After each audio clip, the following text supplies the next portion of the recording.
For the first time, President Trump's chief of staff goes on the record about his job at the White House, reports that he's frustrated the media and aid for Puerto Rico.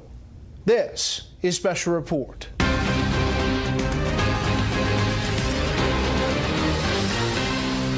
Good evening, welcome to Washington. I'm Bret Baier. It's hard work.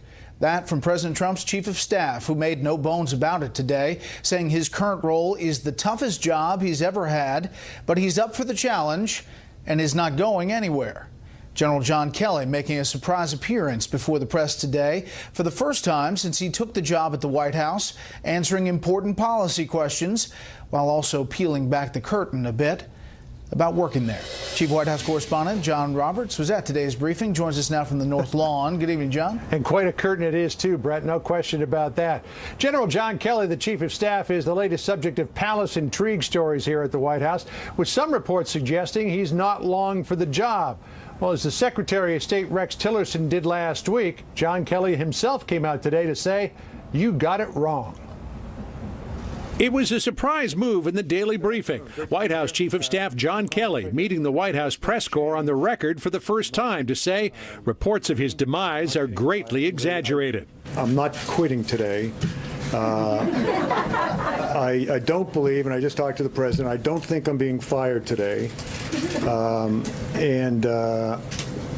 am not so frustrated in this job that I'm thinking of leaving. Kelly, long known in military circles as a no BS straight shooter, acknowledged that chief of staff is the hardest job he has ever had, but disputed the notion that certain aspects of it are getting to him. Are you frustrated? No, I'm not frustrated. This is really, really hard work, running the United States of America. I don't run it, but I'm working for someone who is dedicated to serving the country. I don't mean any criticism to Mr. Trump's predecessors, but there was an awful lot of things that were, in my view, kicked down the road that have come home to roost pretty much right now that have to be dealt with. Kelly did admit to being frustrated by news reports he said had little or no basis in reality and had some advice for certain members of the media. Maybe develop some better sources. The White House went out of its way today to indicate Kelly is safe in his job. At an event to officially nominate Kelly's Deputy Chief of Staff Kirstjen Nielsen as the new DHS Secretary, President Trump gave Kelly a shout-out and singled him out for high praise. We are deeply fortunate that he is now here at the White House as our chief of staff. Do you agree with that, Kirstjen? Nielsen, who was also Kelly's chief of staff at DHS, would become the sixth secretary and also the first former staffer to lead the department. I share the president's profound commitment to the security of our country. If confirmed, Nielsen will inherit the federal response to Hurricane Maria in Puerto Rico. President Trump drew fire for a tweet about Puerto Rico this morning when he wrote, quote, "We cannot keep FEMA, the military, and the first responders who have been amazing under the most difficult circumstances in Puerto Rico forever." Democrats portrayed the tweet as heartless. It's heartbreaking, and it lacks knowledge about what the role is of FEMA and the others in time of natural disaster. But the chief of staff was quick to cover his boss's six. I think he said the U.S. military and FEMA can't be there forever. There will be a period in which we hope sooner rather than later to where the U.S. military and FEMA, generally speaking, can withdraw. President Trump also drew fire today for his plans to expand access to health care for small businesses and individuals. We are moving toward lower costs and more options in the health care market and taking crucial steps towards saving the American people from the nightmare of Obamacare. In an executive order directing his lieutenants at Treasury, Labor, and HHS to allow small employers to band together and buy health insurance across state lines. The plan would also give more people access to short-term limited duration insurance and allow employers more flexibility with health reimbursement arrangements to pay for employees' medical needs. Democrats pointed out short-term plans are exempt from Obamacare coverage protections. In a statement, Senator Chuck Schumer saying, quote, "This order couldn't be further from the great health care the president promised. It will send costs soaring for older Americans and those with pre-existing conditions and add further chaos to the markets." While it has been a busy news week so far, the biggest news will come in the lunch hour tomorrow. That's when President Trump will outline his new Iran policy. As we have been reporting this week, the president is expected to not recertify the Iran deal. That then starts off a process in Congress, and the president will likely ask Congress for a broad spectrum of tough new measures to rein in Iran's bad behavior. Bret? John Roberts live on the North Lawn. John, thanks. At least 29 people are now dead, hundreds more missing or at least not in communication with loved ones, as some 8,000 firefighters continue to struggle to stop the spread of wildfires in Northern California. Senior correspondent Adam Housley joins us live from Napa County tonight with a look at some of the devastation that's continuing. Good evening, Adam. Good evening, Brett. Cautious optimism here in wine country tonight as expected winds did not come overnight into today, giving firefighters precious hours to try and stop the flames. From the sky and the ground, views of utter destruction on day 4 of the fires in California's wine country. Never in my life. I mean, there's been fires that just blow through. We're just on edge right now. It's just, it's awful, absolutely awful. While they're making slow progress, fire officials warn it's far from over. We are in this fight for the long haul. It's going to continue to get worse before it gets better. As resources pour in from around the state and country, crews are prepping for the next round of the firefight. The National Weather Service warns that humidity is still low and the winds will pick up again over the weekend. News that worries those living in evacuation centers like Karen Ingalls. I'm praying a lot, and asking for prayers from, my family and friends. So that we still have something to go back to. The garage door. And thousands don't. California state lawmakers toured the devastation on Wednesday and promised to help those who lost everything. It's heartbreaking, and we need to provide as much as relief as possible to the victims' families. We have a lot of folks, hundreds of folks who are still unaccounted for. Hundreds of people are still listed as missing, but law enforcement says that number could be inflated due to duplicates and communication issues. Cell service still having problems. People have been evacuated from multiple areas. They're just not connecting with their families. I've just been pulling my hair just trying to find her. The missing includes Jeff Baumonk's mother, 61-year-old Norma Czar. She has a lot of medical conditions, and that's what really worries us. We've checked all the hospitals, and we still can't find her. For those who aren't found alive, law enforcement has begun the painstaking task of identifying remains. Identification is going to be hard. So far in the recoveries, we have found bodies that were almost completely intact, and we have found bodies that were nothing more than ash and bones. Here's a live look at the front lines of the Atlas fire, which burned through Napa County. You can see they've made some headway here, but still more than 200,000 acres have been destroyed, as well as 3,500 different structures. Forensic teams are also on the site at a number of different burned out homes and businesses looking for remains. And Brett, at this hour, still no official cause for any of these fires. Brett. Adam Housley live in Napa County. Adam, thank you. The president's chief of staff today upping the ante over a diplomatic rift with Cuba and the unexplained ailments among nearly 24 U.S. diplomats in Cuba. Correspondent Rich Edson joins us live from the State Department with new details on this mystery. Good evening, Rich. Good evening, Brett. And Chief of Staff John Kelly presented the strongest accusations yet against the Cuban government over those injured American diplomats in Cuba. We believe that the Cuban government could stop the attacks on our diplomats. The U.S. has only held Cuba responsible for failing to protect American diplomats serving there, not for causing these attacks.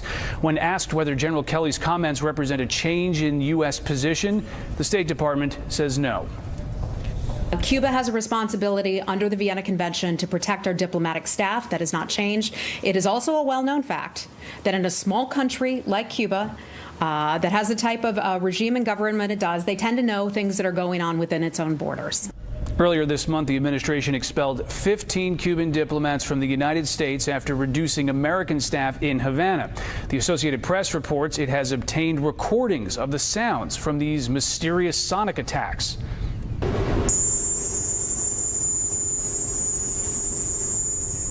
Now, the State Department says it has confirmed 22 cases of injured diplomats because of this. The Cuban government denies any involvement, Brett. It's such a strange story, especially when you hear that sound, Rich. Secretary of State Rex Tillerson, meantime, has been on the phone today with allies talking about this decision by the president on Iran tomorrow. He has. He's been speaking with counterparts. The State Department confirms over the last couple of days, speaking with those in Great Britain, France, Russia, and China. These are all countries that are part of the Iran nuclear deal. Many of them oppose the U.S. leaving it. But the White House says President Trump will announce his administration's Iran policy tomorrow afternoon, likely keeping the United States in the Iran nuclear agreement, at least for now. It will decline to certify Iran is complying with the bulk of the nuclear agreement. That then gives Congress 60 days to restore nuclear-related sanctions against Iran. If it does, the U.S. is effectively out of the nuclear deal. Administration officials say they want to address Iran's terrorist funding, ballistic missile development, and cyber attacks as part of this broader strategy.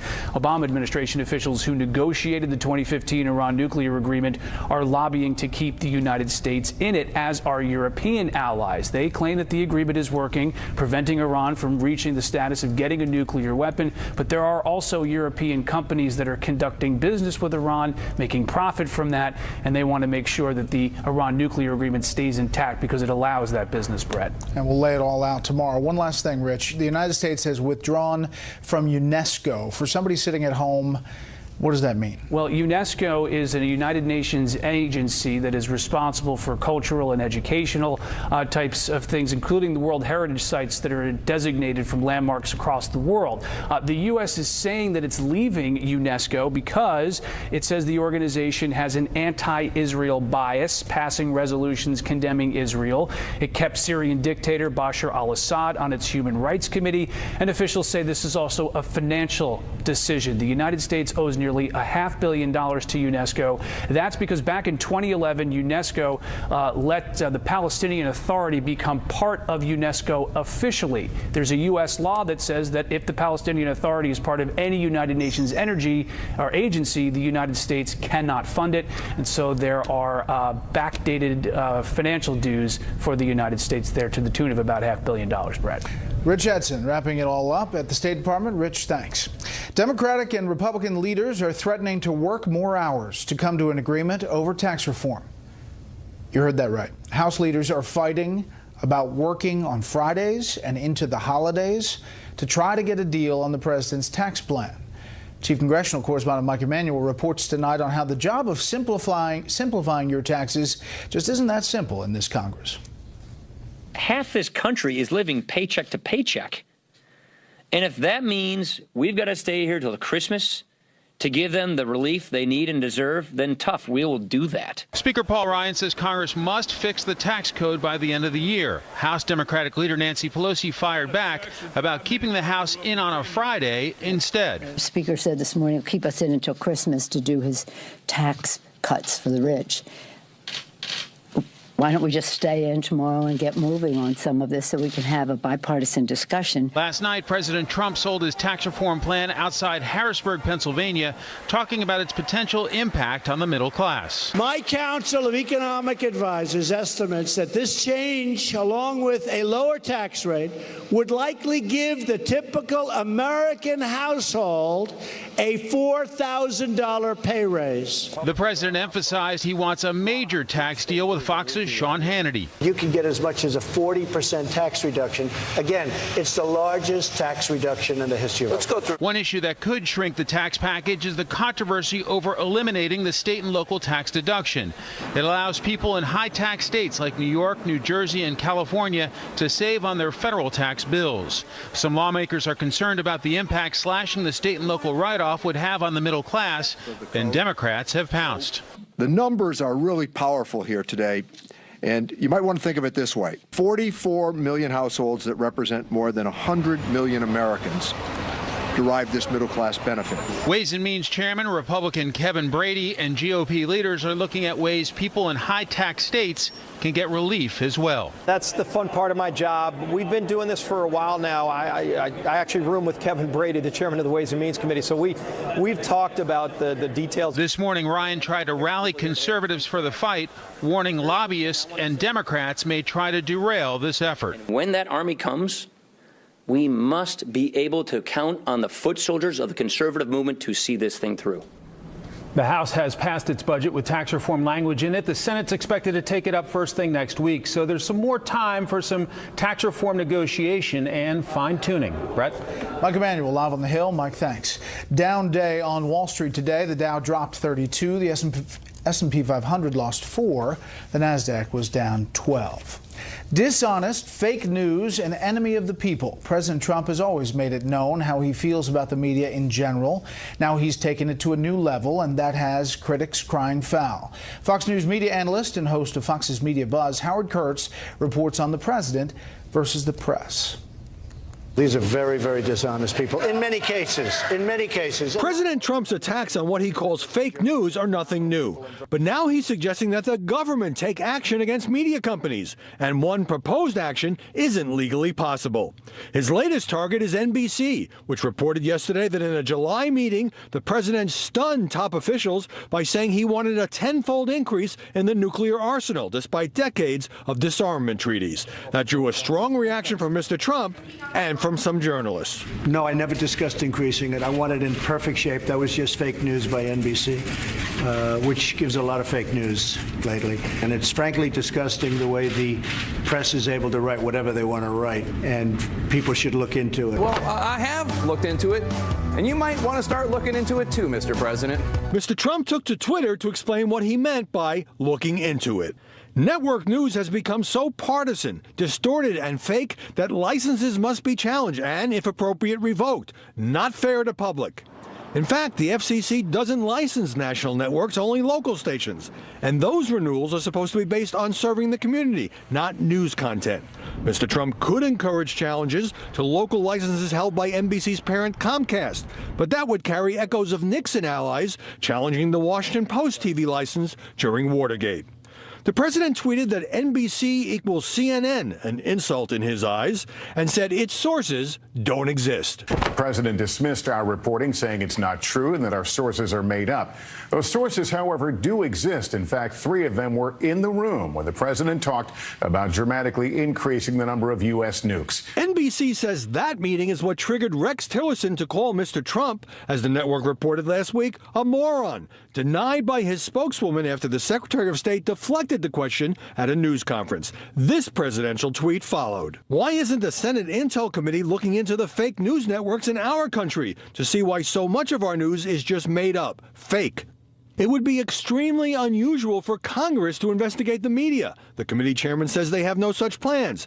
And some commentators say the president is just trolling the press. I think he's kind of messing with them, sort of jangling a stick in their cage to get them freaked out. President Trump has every right to criticize what he sees as unfair or untrue reporting. But when he says it's disgusting that journalists can write whatever they want to write, that's the price of the First Amendment. Brett? Howie, thanks. Commerce Secretary Wilbur Ross wants more taxpayer money to conduct the 2020 census. Democrats and Republicans react to the Secretary's billion-dollar figure. Next.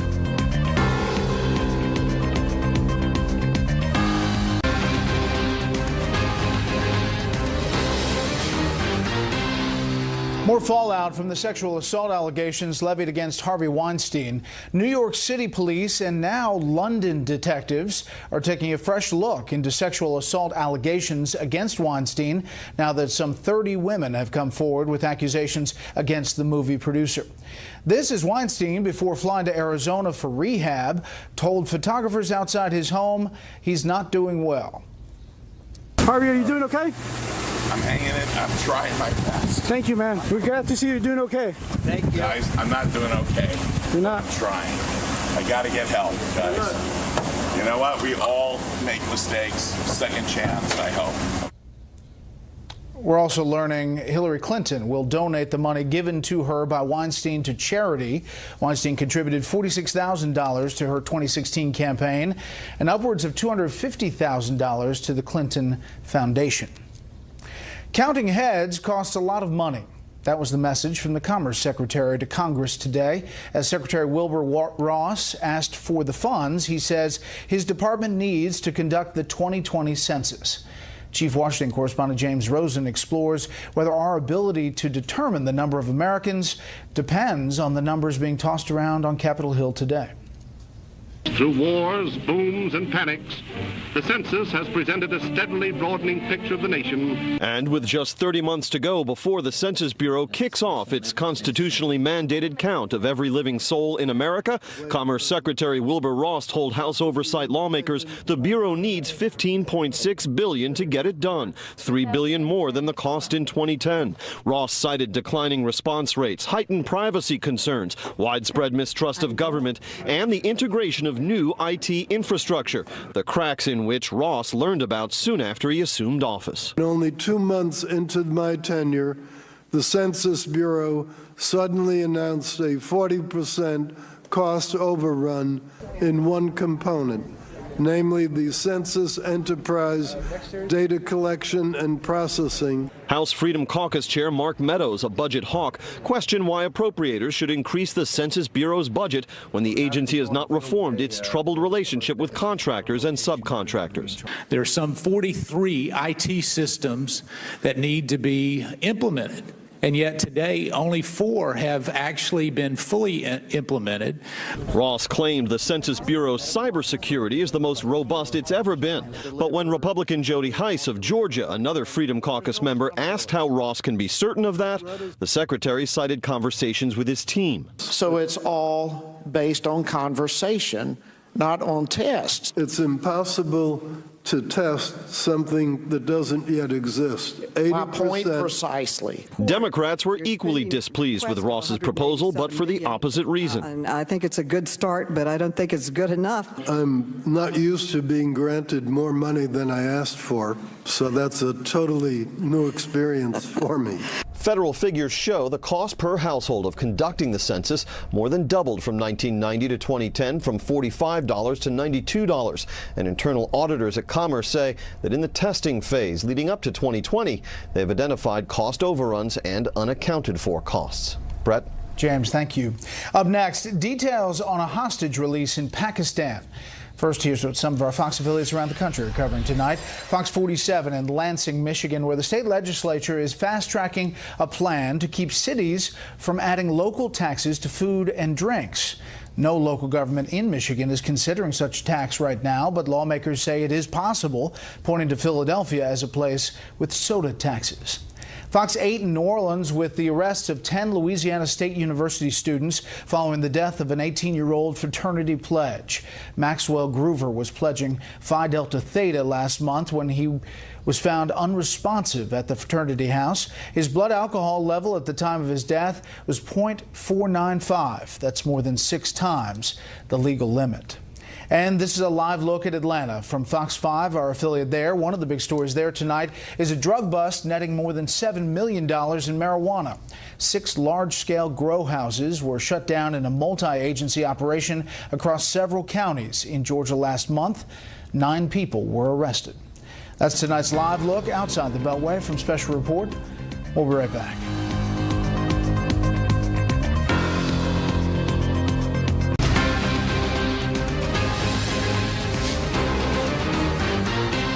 After being held hostage for more than 5 years, an American woman, her Canadian husband, and the 3 children they had in captivity are now free. But tonight, they remain in Pakistan. National security correspondent Jennifer Griffin is at the Pentagon tonight with a look at why. Good evening, Jennifer. Good evening, Brett. The U.S. military had planned to fly Caitlin Coleman, her husband Josh Boyle, and their 3 children to a U.S. military base where they could be examined by doctors before returning to the U.S. But I'm told Coleman's husband, who is Canadian, refused to board the U.S. military plane, fearing the U.S. government would arrest him. Boyle was once married to the sister of al-Qaeda-linked Guantanamo prisoner Omar Khadr. The release of Coleman, Boyle, and their 3 young children, all born in captivity, took place inside Pakistan. They were released to Pakistani forces based on a tip from the U.S. government. I want to thank the Pakistani government. I want to thank Pakistan. They worked very hard on this, and I believe they're starting to respect the United States again. In 2012, Coleman and her husband were hiking outside Kabul in a Taliban stronghold. She was 7 months pregnant at the time. The family was held for 5 years by the Haqqani Network, a Taliban offshoot with ties to Pakistan's intelligence service. They've been essentially living in a hole for 5 years. Last night in Pennsylvania, not far from where Caitlin Coleman is from, President Trump hinted at the good news. Something happened today where a country that totally disrespected us called with some very, very important news. The family was last seen in this hostage video in December, pleading for then-President Obama to help them. Don't become another Jimmy Carter, Coleman begged. 2 more American hostages are being held hostage by the same Haqqani cell. Last year, Navy SEALs attempted to rescue an American professor in eastern Afghanistan and a man from Massachusetts. U.S. officials tell me this was a negotiated release, not a military rescue by either the U.S. or Pakistani military. The State Department has been pressuring the Pakistani government to use its influence on the Haqqani group for some time, Brett. Jennifer Griffin live at the Pentagon. Jennifer, thank you. Army Sergeant Bo Bergdahl will indeed enter a plea Monday to charges that he endangered comrades by walking off his remote post in Afghanistan in 2009. We reported last week that Bergdahl is expected to plead guilty to those charges. No word on whether there is an agreement on his punishment, but the misbehavior before the enemy charge carries a maximum penalty of life in prison, while the desertion charge is punishable by up to 5 years. The new FBI director seems to be defending the Bureau's refusal to give up information to Congress in the Russia investigation, citing a need to protect sources. This as Christopher Wray says the FBI is not investigating former FBI Director James Comey. Chief Intelligence Correspondent Catherine Herridge reports on today's developments. After opening the FBI office in Atlanta, Fox News asked Director Christopher Wray whether there is an open investigation into his predecessor, James Comey, who leaked privileged memos about his conversation with the president to the media. Not by the FBI. There is a Inspector General, Justice Department, Office of Inspector General investigation into some of his handling of the Clinton email matter. After congressional complaints, Wray seemed to defend the FBI and Justice Department decision not to provide information about the sources and payments for the controversial Trump dossier that launched the FBI Russia probe. Wray emphasized the Bureau and Justice Department are working to cooperate. We have to be very careful about sources and methods. And that's an essential aspect of what we do, and any interaction with any congressional committee needs to take that into account. Congressional records reviewed by Fox News show the House Intelligence Committee made 8 requests since March, but all were turned down or ignored. After issuing new subpoenas, the committee's chairman Devin Nunes said, "After encountering a lot of resistance, we hope we'll soon be on the path to getting the information we need." The Senate Intelligence and Judiciary Committees want similar information.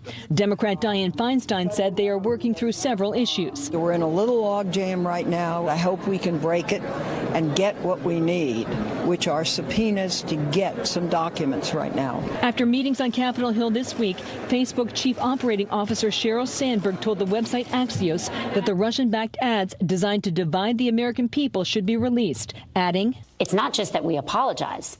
We're angry, we're upset. We will do everything we can to defeat them because our values are worth defending."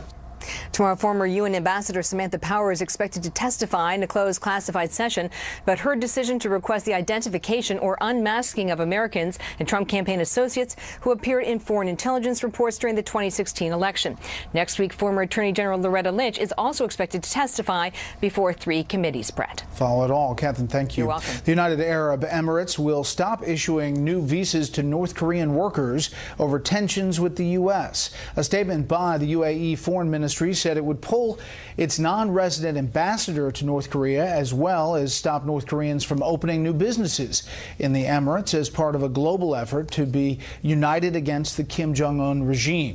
American officials have been pressuring their allies in the Gulf Arab states and other places to cut back on economic ties to North Korea. Up next, the president's chief of staff takes center stage in the briefing room.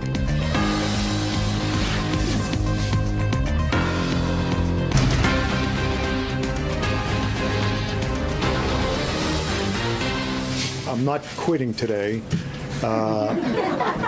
I don't believe, and I just talked to the president, I don't think I'm being fired today. This is really, really hard work, running the United States of America. I don't run it. I was not sent into or brought in to control him, and I can guarantee to you that he is now presented with options, well thought out options. When members of Congress say things that are unfair or critical, the president has a right to defend himself. You guys at the cameras always catch me when I'm thinking hard, and it looks like I'm frustrated and mad. One of his frustrations is you. I will give you the benefit of the doubt, maybe develop some better sources.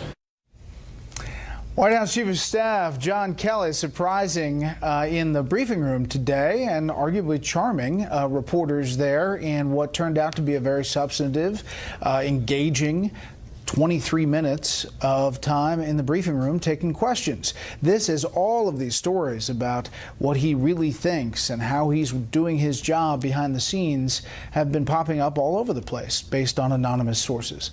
Let's bring in our panel. Steve Hayes, editor-in-chief of the Weekly Standard, Molly Hemingway, senior editor at The Federalist, and Michael Crowley, senior correspondent for Politico. Steve, some people looked at that and said that was a tour de force. Yeah, more John Kelly, please. Look, he's a smart, thoughtful, patriotic guy. He explains the White House position very well. I thought he was able to take some shots at the media without doing it in quite the acerbic way that we're used to from the president. But it's a good position for the White House to be in. I think he helps the president recover from these tweets that the president sent, which were much more aggressive, much more antagonistic, suggested pulling licenses and even censoring because he doesn't like the content of these things. General Kelly did it with a smile, and I think did it much more effectively. I mean, he did say that the tweets are not a problem for him, or it doesn't make his job tougher. I think that was one of the elements that the reporters in the room thought maybe that's interesting to hear him say. Here's a question by John Roberts about frustration, whether Kelly is frustrated. I don't mean any criticism to Mr. Trump's predecessors, but there was an awful lot of things that were, in my view, kicked down the road that have come home to roost pretty much right now that have to be dealt with. Are you frustrated? No, I'm not frustrated. This is hard work, John. And my only frustration, with all due respect to everyone in the room, is when I come to work in the morning and read about things I allegedly said or things that Mr. Trump allegedly said or people who were going to be fired or whatever, and it's just not true. I mean, Molly, I don't know how many stories I've read or seen that had anonymous sources describing Kelly on his way out the door. Right. It was actually very frustrating for me when he said that he wasn't quitting today, and the room erupted in laughter, as if it were really funny that they go and they write all these stories every few days about how he's quitting and how they have all the best sources that he's quitting, and when he denies it, they act like it's really funny. It's not funny to have so many stories based on unreliable, anonymous sources, and the public can't check these sources. I mean, I saw that earlier in the show that you had someone from a different outlet saying, no, really, trust us, our sources are good. Well, there's no way to trust when they contradict information that's on the record, and there's no way to check and hold them accountable. And I think it's really a huge threat. In addition to the external threats to freedom of the press, there's the internal threat of how the media are handling their jobs and how they're losing their standards and how they're breaking that social contract. They get a lot of perks and privileges as part of this First Amendment agreement, and they are not living up to those standards. What did you think of John Kelly in the briefing room? Well, I thought he was a nice breath of fresh air in there. It's usually antagonistic, and even that was somewhat antagonistic, but with a kind of a lighter tone to it.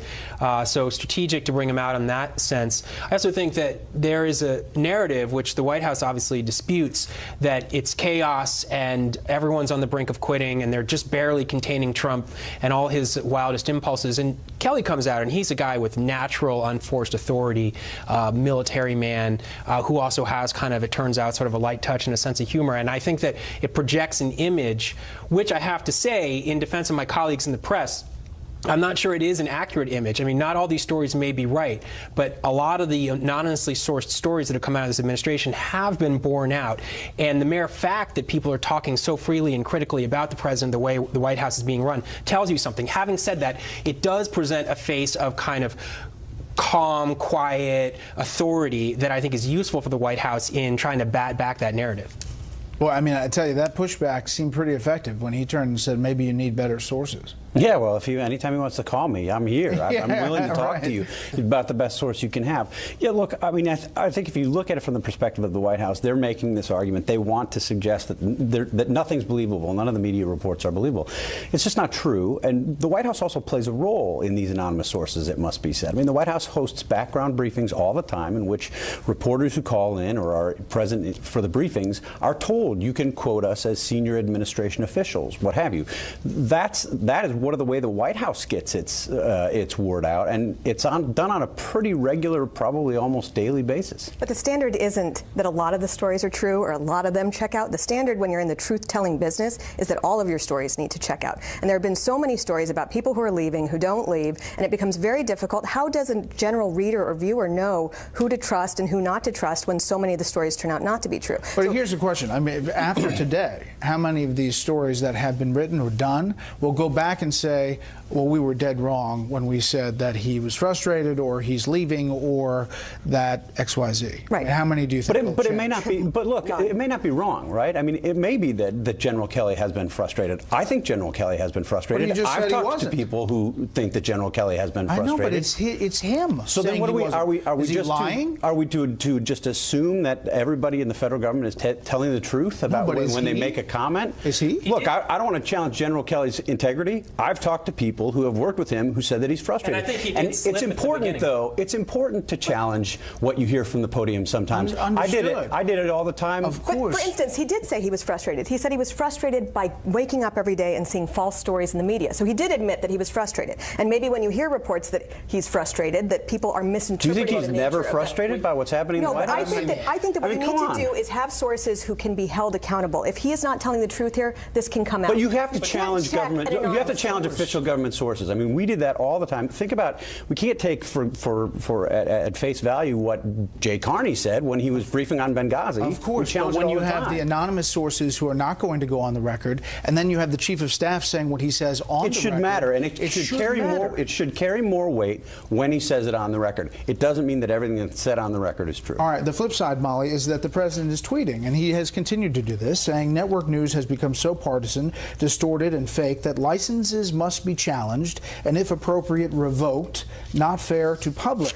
The fake news is going all out in order to demean and denigrate such hatred. What about that? Right. And I mean, this is the flip side to what we're talking about. There are all sorts of ways to demand accountability from the press that do not involve calls for government action. When Trump is talking about the proliferation of fake news, the over-reliance on anonymous sources, he's on strong ground. When he starts calling for government action, he's on less strong ground. Of course, people also overreact as if there's some constitutional right to bandwidth or spectrum, which is not, it's a little bit of an overreaction to that. But he has a strong case to be made that the media have not been handling their vocations very well. He oversteps when he calls for government action. This is Howie Kurtz. It'll be a whole show, I guarantee you, this weekend. But I want to turn real quickly to the executive order, also news today on health care. Take a listen. This is going to be something that millions and millions of people will be signing up for, and they're going to be very happy. This will be great health care. It is a sabotage of the Affordable Care Act, and quite frankly, a real disservice to the American people, many of whom voted for him. This has long been part of our strategy to try and help Americans get access to more affordable health care, to bring more choice and competition to the marketplace and lower premiums. So it's in perfect keeping with what we've been planning all along. And just to go over some bullet points here quickly, it directs the Secretary of Labor to consider allowing small businesses to form association health plans, AHPs, which could allow more consumers to buy health insurance across state lines. The Department of Treasury, Labor, and HHS to consider giving people more access to short-term limited duration insurance, and it directs Treasury, Labor, and HHS to consider changes to health reimbursement arrangements, HRAs, to pay for employees' medical needs. It's essentially around the edges of what they haven't been able to do legislatively. Exactly. I mean, this is a response to what has been one of the great frustrations of Trump's presidency, is that they haven't been able to repeal and replace Obamacare. The Congress just can't get it done. So Trump, like many other presidents before him, is resorting to what executive power he has to, at a minimum, send a signal that he's doing something. I mean, it's a little bit of an offering for his political base to say, look, I'm trying here, even if I can't get the Congress what supporters of Obamacare might suggest is that he's actually trying to precipitate a crisis, trying to undermine the existing system to create a crisis that will then force Congress and maybe push it over the brink to take action. I mean, that is a possible scenario. And they are claiming that they'll bring it up legislatively in the new year. Next up, Puerto Rico, the president's tweets, and the mystery in Cuba.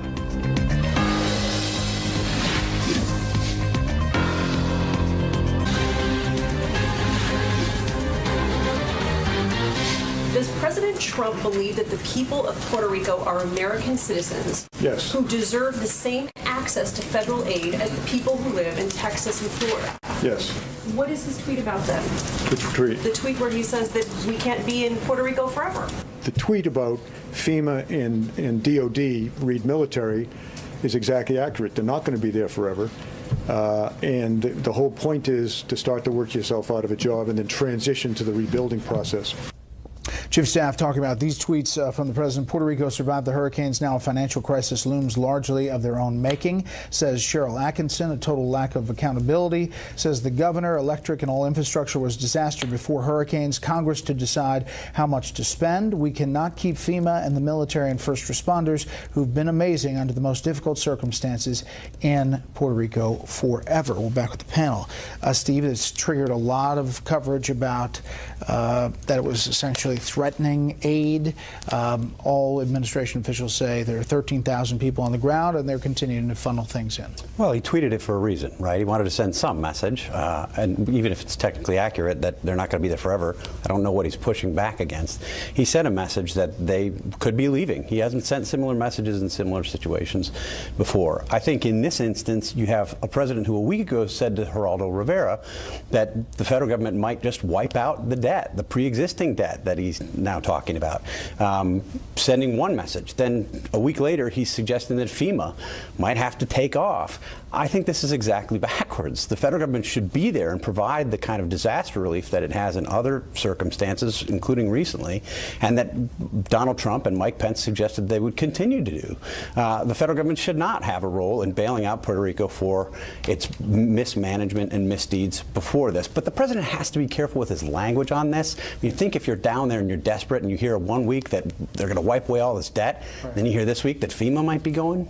Yeah, and you know, the House Speaker will be there tomorrow, and I think the messages, Michael, have been that the aid is going to continue to flow and they're going to continue to be on the ground. Meantime, the FBI is investigating complaints they're hearing all across the island that there are some supplies that have been held up, and that they're going to investigate these claims. We don't know yet if they're accurate, but we received similar allegations from people in many parts of the island that different officials are holding up FEMA aid and giving them to people they like or who are better than them.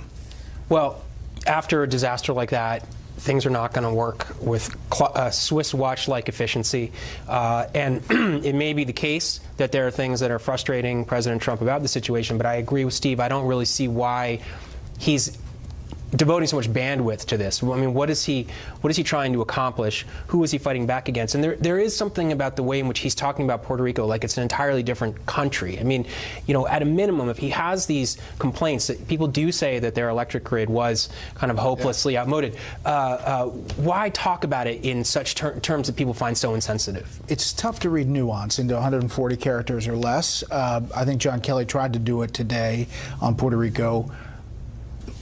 Answer these two guys. Yeah, well, I do think, I mean, we heard that there are reports from the FBI of corruption with FEMA aid. We know from a long history of emergency management that corruption happens whenever there are these situations. Ray Nagin was serving prison time for corruption after Katrina. And so these are issues. If people think that this is a get-out-of-jail-free card where we can just spend all the money and help with problems that predate these hurricanes, that's not good also. So there is a value in having this conversation. I agree it was reckless to talk about.